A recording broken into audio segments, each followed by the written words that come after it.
Saquon Barkley is catching fire during the fantasy playoffs and gets a juicy matchup against the Bills this weekend. We dig into our full running back fantasy rankings for week 17 on today's episode of Locked On Fantasy Football.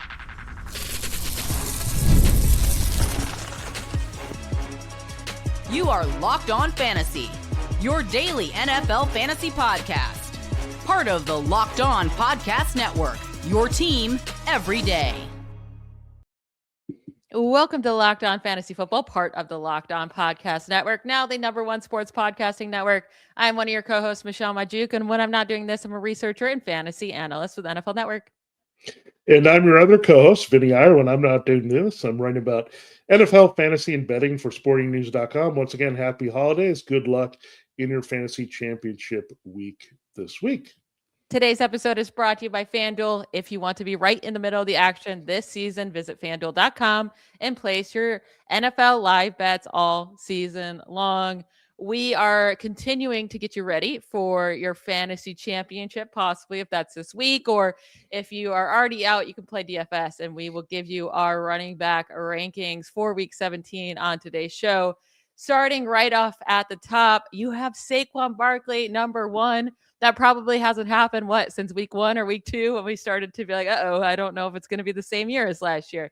I really like him as well. He's been on fire. He gets an amazing matchup against the Bills. And what's nice is that his workload has finally increased, where he's consistently getting 20 plus carries on the ground, which we have been wanting all year long. So I really like him too, but I have him at 6. It's just because I really love the other guys in front of him. Yeah, everyone was complaining about the Eagles' offense. Remember just a couple of weeks ago? Is anyone complaining now, really? Anyone? Jalen Hurts should be benched. Saquon Barkley stinks. All those things we were talking about early. Those are all erased. That's what happens when you shut out the Raiders and you get the Commanders. Those are the ultimate get-well games. And so, surprisingly, are the Bills, because the Bills cannot stop the run unless you have a bad mishmash like the Browns did last week. But in general, against better running teams, which the Eagles are with their offensive line, they could be blown off the ball. And we saw that game just a couple weeks ago against the Patriots. The Patriots had all kinds of trouble passing it, but you had those long runs by Trayvon Henderson. Saquon Barkley has gotten his long run juice back here late in the season, probably because his volume has been different and he's going into that spot. So when you look at things overall, it's a little bit different from where he was earlier in the season. So Saquon Barkley, I think, again, should smash it this week. I also like the Eagles to go into Buffalo and win this game. I think they're the better overall team at this rate with their defense and all that. So I'm going with Saquon number 1 and feeling really good about it this week. And if you can get shares of him in DFS, I would do that big time. Sorry, if you're watching on YouTube, my camera decided to just fall off my screen, but we are back in action here. Yeah, I do love Barkley this week, as you mentioned, for many reasons, but Bills cannot stop the run, and they certainly cannot stop guys from getting into the end zone on the ground. So Barkley, Jalen Hurts should get their rushing touchdowns this week. After that, we're pretty similar here at the top. I have Christian McCaffrey at number 1. You have him at 2. Bijan, I have at 2. You have at 4. James Cook has been on fire. We both have him at number 3. Gibbs, bad game against the Steelers. That was a shocker, but we expect him to bounce back. I have him at 4. You have him at 5. Devin Achane, gotta love always. I have him at 5. You're always for some reason a little bit lower on him, but you have him at 10. You're obviously not going to bench him. But then 2 guys that you have pretty high up are Jonathan Taylor and Bucky Irving. So you have Bucky Irving at 7, right behind Chase Brown at 6. And then with Jonathan Taylor at 8. And I'm not on board there with them in my top 10. I actually have them both outside my top 15. Bucky Irving, yeah, cool. He's getting a lot of carries, but he's not getting a lot of targets, and he doesn't get the goal line carries. Those all go to Sean Tucker. It's infuriating. So only 7 fantasy points each of the last 2 weeks. And then with Jonathan Taylor, the Jaguars are just such a good run defense. So the fewest rushing yards allowed, second fewest fantasy points to running backs. He did have a pretty solid game against the 49ers because he got into the end zone. But besides that, he's only had 79 total yards. So those guys are playable. Obviously, I have them as RB2s, but I can't get them into my top 10 this week. Yeah, what's weird about the Colts offense, I'll say this. When they got behind big time against the 49ers, I thought it was going to be check down city. Instead, you have Philip Rivers throwing downfield, And of course, after they make a big play downfield, he gets pick six and the game is over. So it kind of surprises me, again, without any true receiving backs, they don't throw to him as much. Now, you could get that done against the Jaguars. Again, he's touchdown dependent, but it seems like he's the guy that is scoring touchdowns consistently. All the receivers are kind of a randomness with them in terms of who scores. So he's still getting a touchdown. So you're starting with those 6 points, probably a few receptions, and going in that direction.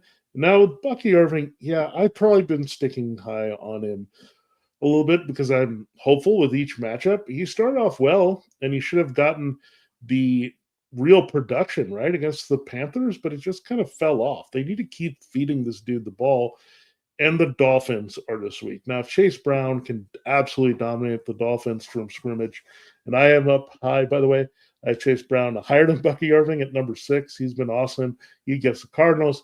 I think Irving can have a big game. So I think I'm just going to call it I did with Mayfield. This is their get well game all around for the Bucs. They're not going to lose this division, I don't think.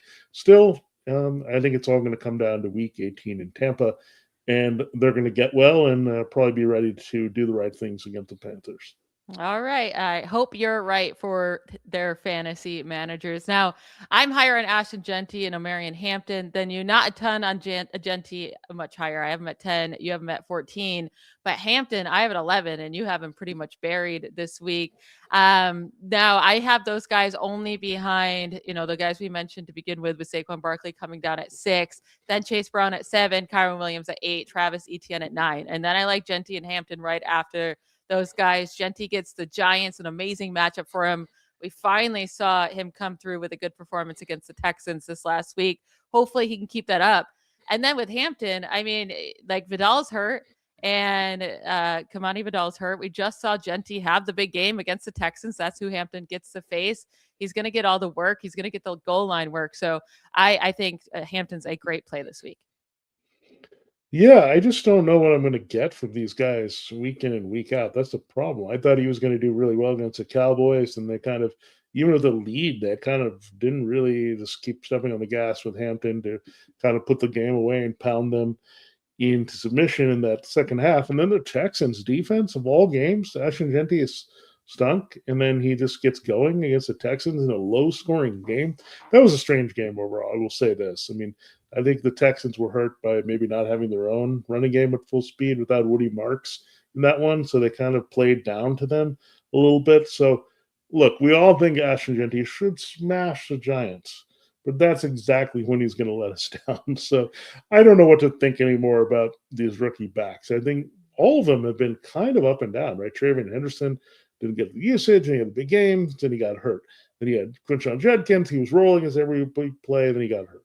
Then you're looking at Jeanty and Hampton. Jeanty's played every game, but ineffective. Hampton's been hurt. So this is a weird season for the rookie running backs, and I think it will continue this week. Again, I think Jeanty's a lot more playable than Hampton this week. Yeah, I mean, I love them both. I think if you roster them, you are playing them both. And Jeanty, yeah, the matchup is just too good to ignore. He could obviously come down and disappoint you after a lot of disappointing weeks throughout this entire rookie season. But Hampton, I think, is pretty solid. Like, I don't think he has a low floor, and I think he has a high ceiling as well, especially if Vidal misses the game. Now we'll get to the rest of our running back rankings, including what to do with, can we trust guys like Javonte Williams and Josh Jacobs, who are, it seems like they're dealing with an injury that could be holding them back. We'll get to that and the rest of it right after a quick break. All right, this episode of Locked On Fantasy Football is brought to you by FanDuel Sportsbook. And NFL Sundays, Saturdays, Thursdays, Mondays, they all move fast. One big play and suddenly everything feels different. That's what makes live betting with FanDuel so exciting. You're not just watching the game, you're reacting to it in real time. This week, the game I'm watching to see if it's the final game for Travis Kelce at home for the Chiefs. I do like them this week quite a bit at 12.5 plus 12.5 against the Broncos coming in. I think it's Christmas night. They're going to have a good game there to at least cover that number with FanDuel. You can place live bets as the action unfolds. Every drive, every momentum swing, every highlight moment. Live betting is best when the game starts to shift. And that's when a receiver gets hot, a defense signs up, or momentum flips after turnover. With FanDuel, they let you jump into the moment with live spreads and money lines that adjust instantly, and player props also update as guys heat up. So if you want to be right in the middle of the action through the rest of the season, the final 2 weeks, plus the playoffs, visit FanDuel.com and place your live bets all postseason long. FanDuel, the game moves fast, and so do you. All right, before we get into the rest of our running back rankings and try to figure out some of these tougher calls this week, I have a very important announcement here.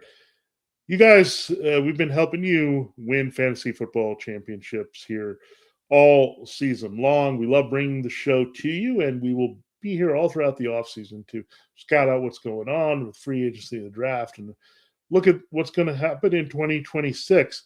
And we really thank you so much for making Locked On Fantasy Football your first listen of the day. And thank you making Locked On the #1 sports podcast network. If you haven't checked it out already, go check out our new Everyday Club here. This is access to ad-free shows here on Locked On Fantasy Football. It's compatible with all the places where you get your podcasts, Apple Podcasts, Spotify, all the good stuff. And it's an invite to the members-only Discord channel there for Locked On Everyday Club members, which includes a group chat just for listeners of Locked On Fantasy Football. So good stuff there that you can discuss the shows all across the network. Again, check out the URL right down in the notes below us or right there on the screen for you if you're watching on YouTube, lockedonpodcast.com/everyday to learn more. It's also a great gift here for those who love Locked On in your life and you want to give them access to it, to all the great stuff here. Check it out.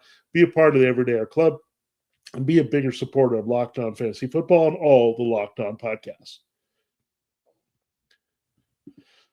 All right, Michelle, let's dive into those running back rankings. Let's look at Javonte Williams and Josh Jacobs. They were disappointing last week. Williams does get the Commanders this week. The Ravens typically are a tough matchup against the run. Josh Jacobs got banged up and really disappeared at the end of that Bears game with Emanuel Wilson taking load. So are we trusting either of these guys, or are we just dropping them down to like RB2 types? Yeah, I mean, you'd want to trust Javonte Williams because he has that nice matchup against the Commanders, but he's dealing with this neck injury that seemed to really limit him in week 16. He only had 9 carries in that game, 34 yards, averages 3.8 yards per carry. I mean, if he plays and he's a go, then it's going to be too hard to sit him, but definitely more like RB2 range. Like, I'm not expecting big production from him. And then with Josh Jacobs, they're saying he wasn't limited due to the knee injury or anything like that, but he was outsnapped by Emanuel Wilson, had just 12 carries for 36 yards in the game. His efficiency was poor against that Bears defense. And, the Ravens can be hit or miss on if you can produce against them, but I'm definitely more worried, I think, about Josh Jacobs than Javonte Williams. And if you have better options, I'm okay with not worrying about Josh Jacobs, especially if Jordan Love can't go and you have worries about that too. Yeah, the other thing is we told you a long time ago, get Emanuel Wilson if you had Josh Jacobs. It was pretty clear who the backup was, who was going to get the volume of the work. So if you did that, you're fine. You can just plug in Wilson once again. Of course, you didn't know all about that last week when Jacobs was out. It was a lot clearer to say, hey, we're playing Wilson. We're going to get the production. So again, he's going to get the high volume here should you have Jacobs be limited. And Jacobs has been a guy like he had a great year last year, but it seems like that's his MO. Like he has a big year with volume, then he fades a little bit the next year with injuries. Because of that volume, it happened all the way back to the Raiders, and we're seeing that again, unfortunately, down the stretch. Yeah, we are, which it's going to be hard. And if you have to go with him, I think it could be okay. It's just if they continue to limit him to try to keep him healthy for the playoffs, that could be the worry. Now, you have Jaylen Warren at number 11. You were very right on him last week. 28 fantasy points with 2 long rushing touchdowns. Now, I mean, our arguments were Kenneth Gainwell versus Jaylen Warren, right? And I was saying, I love Kenneth Gainwell. Well, Kenneth Gainwell was fantastic as well with 21 fantasy points and half PPR. These two combined for about 50 fantasy points together. Pretty insane. Both had over 128 scrimmage yards. Both got into the end zone. So you can keep playing both of them. And that's why I have them both. Like I have Jaylen Warren at 22 because I have Kenneth Gainwell at 23. I think you just keep playing both of them. They're going to lean on the run game, especially in Cleveland with no DK Metcalf. And Gainwell has been such a good receiver. He actually leads the Steelers in reception. So if this is full PPR, I have Gainwell ahead of Warren, and half PPR or standard, I'd put Warren just ahead of him. But I like them both. I can't get Warren as high as you just because I think, the Gainwell will step into it. And I don't know if they can put up the numbers they did last week again. Yeah, remember all those Steelers fans complaining about Mike Tomlin, the way the Eagles fans were complaining about their offense? I don't think that's happening anymore. Yeah, because we go through the cycle every year, and he's going to do. We're going to. I say we. Yeah, I'm a huge Steelers fan. They're going to get their butts kicked in the wild card round, and Mike Tomlin's going to be like, "Well, I haven't had a losing record," and we're going to stick in this mediocrity forever. Yeah, well, we'll see. But for our fantasy purposes, yeah, it's sad if you had DK Metcalf. He's just not obviously playable unless he kind of can win the appeal. I don't think he will. So you look at Jaylen Warren and Kenneth Gainwell, and that was a great spot here for the Steelers to come through because the Lions are typically tough against the run. Yeah. But they didn't care. They were like, their offensive line played well. They've been fed well by Rodgers. So there's something going on. And it's kind of weird, too, because, like, once you don't really have Metcalf being effective, there's nothing to scare the defense in the passing game. But it's just pure will and what Mike Tomlin wants with the defense and the running game dominating. So speaking of Tomlin, they're going to crush the Browns this week. Look, the Browns showed some life last week. I just don't think the Bills – look, I know the Bills beat the Steelers, but we're not playing transitive property. I think they kind of just gave it up a little bit when they were on the road. The Browns didn't look good at all to me last week, and they did wilt against the run. That's the one reason why they lost the game. James Cook destroyed them last week. So I don't know. I'm not scared about those Browns defense anymore. Everything seems to be, is Myles Garrett going to get the sack record? Okay, that's great, but you're not they gave him a free half a sack. So yeah, come on. I mean, come on. The Browns defense, I think, has been really good, but now all the injuries and things, it's been rather overrated the last few weeks. So I'm not scared to play running backs in Cleveland at all the last 2 games of the year. Yeah, you can definitely play running backs against the Browns. I like it. Now, at number 12, I have Derrick Henry. You have him at 15. Hopefully they don't put him on the bench after being a beast and want to lose for whatever reason. But Derrick Henry, you keep playing him. My running backs 13 through 17 go RJ Harvey, Javonte Williams, Josh Jacobs, Jonathan Taylor, and then Tyrone Tracy Jr. We already talked about Javonte, Jacobs, and Jonathan Taylor, but RJ Harvey and Tyrone Tracy, I'm a lot higher on than you. With Harvey, again, I have him at 13. You have him all the way down at 30. He has been really, really good, though. I mean, 19 points, 11 points, 20 points. So at least 19 points in half PPR in 3 of the last 4 weeks. Gets a bunch of receptions. Has been getting a ton of rushing touchdowns, 6 there. And the Chiefs, again, I mean, they just allowed Tony Pollard and Cam Ward and this Titans offense be able to beat up on them. So I think they've kind of given up for the year now that they know that they're done. So I love Harvey this week. And then with Tracy, he's been owning this Giants backfield. It wasn't a bunch of points this last week, but he still got 16 carries, 71 yards. Tougher defense against the Vikings. The Raiders are not a tough defense, right? So I think Tracy's going to get the workload, at least, the 15 plus carries, should get some targets, should get, the goal line work as well that he's been stealing from Singletary. So I really like both of those guys this week as RB2s.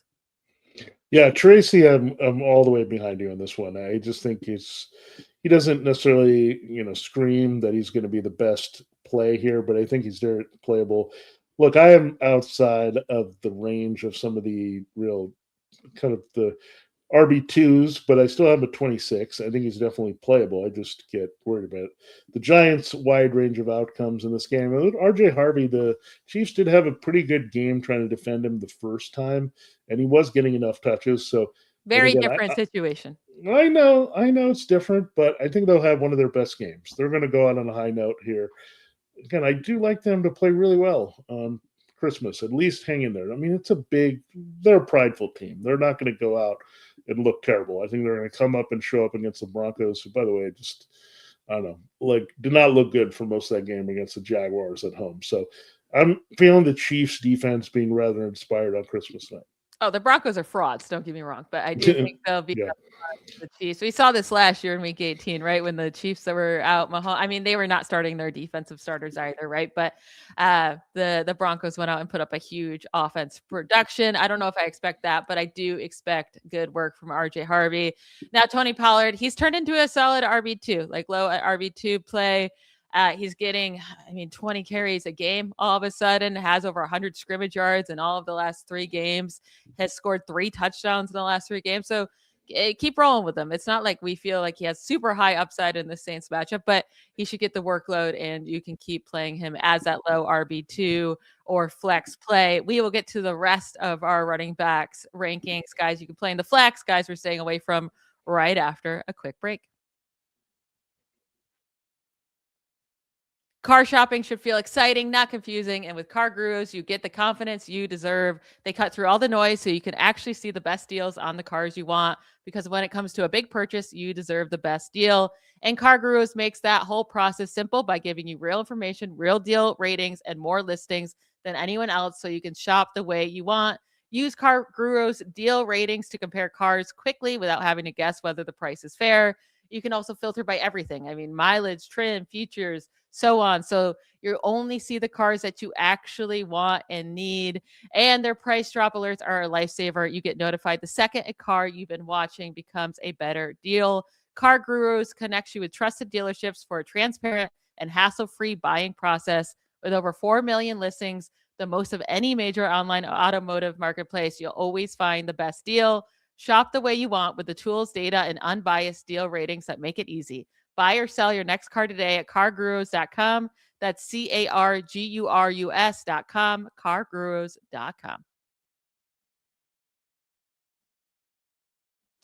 All right, let's get into the rest of our running back rankings. Now, two guys we have not mentioned yet, Breece Hall and Rico Dowdle. Now, you still have Breece Hall at 20. I have him at 27. I would like to bury him even more than that if I could. He is not doing anything. The last 3 games, he has put up no production. This Jets offense is absolutely terrible. They can't move the ball. And they get the Patriots, which they've been a really good defense against fantasy running backs. 3rd fewest points to running backs this year. But then the last 2 weeks, Derrick Henry and James Cook went off on them. However, Breece Hall is not Derrick Henry or James Cook, and that's just not the offenses that they've been in. But then Rico Dowdle gets a tough matchup against the Seahawks, and he's just not getting the workload we want to see from him. I have him down at 32. You have him down at 31. So I don't want to start either of these guys this week if I don't have to.